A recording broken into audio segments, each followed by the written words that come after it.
இல்லைங்க, இந்த விஷயத்துல நீங்க ஆதரவா பேச முடியாது. இல்லை, இப்போ 41 உயிர்கள் போயிருச்சு. அது வந்து யார் காரணம் என்னங்கிறதெல்லாம் தாண்டி வச்சிருங்க. விஜய் அங்க போனாரு, அவரை பார்க்க வந்த கூட்டம்ங்கிறது தான் முதல்ல இருக்கும்.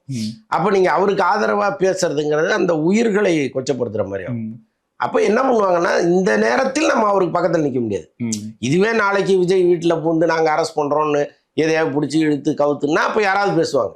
அப்ப கூட எல்லாருமே பேசுவாங்களான்னு நான் சொல்ல மாட்டேன். ஏன்னா சினிமாவில் வந்து அவங்கவுங்க வாழ்க்கையை தான் அவங்கவுங்க பார்ப்பாங்க. இதுல வந்து நான் அவருக்கு என் துறையிலேருந்து போனாரு, நான் அவரை எப்படியாவது காப்பாற்றணும்லாம் இவங்க யாருமே வரமாட்டாங்க. யாரும் வரமாட்டாங்க. விஜய் கூட யாருக்கும் போனது கிடையாது. இதுக்கு முன்னாடி மற்றவர்களுக்கு பிரச்சனை வரும்போது விஜய் குரல் கொடுத்தாருன்னா இல்ல. அப்ப விஜய்க்கு அவங்க குரல் கொடுக்கணுங்கிறதும் ஒரு கேள்வியா இருக்கு.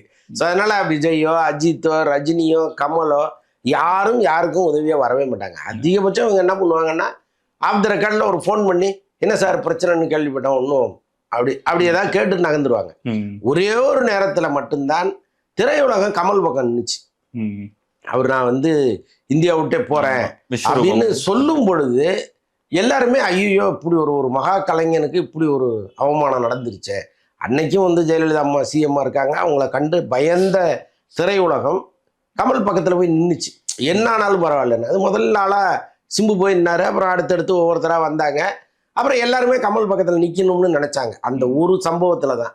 அதுக்கப்புறம் எவ்வளோ பிரச்சனைகள் எவ்வளோ பேருக்கு வந்திருக்கு. யாரும் யாரையும் சப்போர்ட் பண்ணவே மாட்டாங்க, வரவும் மாட்டாங்க. அதுதான் யதார்த்தம். இப்போ அவங்கவுங்க வாழ்க்கையை தானே அவங்கவுங்க பார்க்கணும். இப்போ சூர்யா ஒரு குரல் கொடுக்குறாருன்னு வைங்களேன், சூர்யாவினுடைய படத்தை ரெட் ஜெயின் வாங்குறதா இருக்காங்க.